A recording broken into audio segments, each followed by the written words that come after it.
అందరికీ నమస్కారం అండి. అడ్వాన్స్ శ్రీరామనవమి శుభాకాంక్షలు.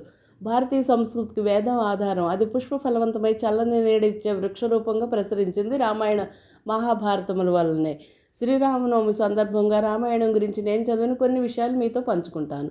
రామాయణం విశిష్టత, హిందూ ధర్మంతో కూడిన చరిత్ర, సంస్కృతి, సాంప్రదాయాలు, సీతారామచంద్రుల చరిత్ర, ఆదర్శ జీవితాలను ప్రవర్తన, సత్యం పలకమని ప్రజలను రంజింపచేసి ఎంతోమందిని మార్చిన 6 కాండములుగా విభజించబడిన విశిష్టమైన రామాయణంని మహాకావ్యం ప్రపంచ సాహిత్యంలో అతిపెద్ద పురాతన ఇతిహాసాల్లో ఒకటి.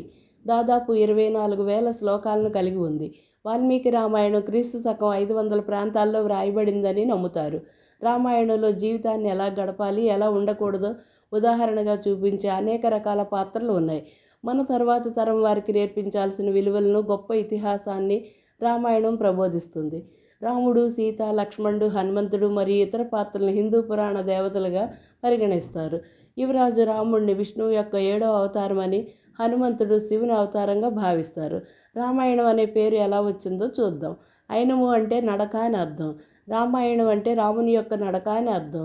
శ్రీ మహావిష్ణువు ధరించిన దశావతారాల్లో మరే అవతార విశేషానికి ఈ అయినము అనే అర్థం ఉండదు, వాడలేరు కూడాను. కేవలం రామాయణంలో మాత్రమే అయినము అనే పదాన్ని వాడారు. ఇంతకీ అయినం అనే మాటని అర్థం ఎలా వచ్చిందో తెలుసుకుందాం. రామావతారంలో స్వామి పరిపూర్ణంగా మానవుడే. అందుకు ఎక్కడ రాముడు తాను దేవుడిని కానీ దైవత్వం గురించి కానీ ప్రకటన చెయ్యరు. రామస్య అయినం రామాయణం కావడమే. రామాయణం కేవలం పౌరాణిక కథ మాత్రమే కాదు, విజ్ఞాన భాండాగారం. రాముడిని చూసి ఒక కొడుకు ఎలా ఉండాలో, రాముడి దగ్గర భర్త మీద ప్రేమను సీతను చూసి నేర్చుకోవచ్చు.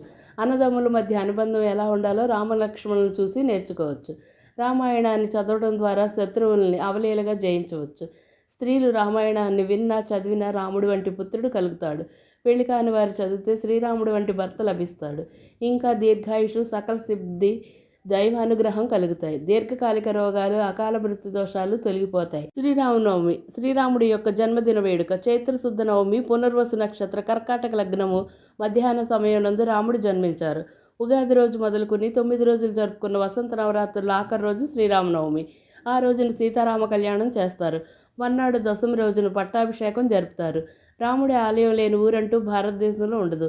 అన్ని ఆలయాల్లోనూ చలువు పందిళ్ళు వేసి జరిపే సీతారామ కళ్యాణం చూడటానికి 2 కళ్ళు సరిపోవు. చైత్రమాసం ఎండలు ముదురుతూ ఉంటాయి. మిరియాలు వేసిన పానకం, విసినకర్రలు అందరికీ పంచుతారు.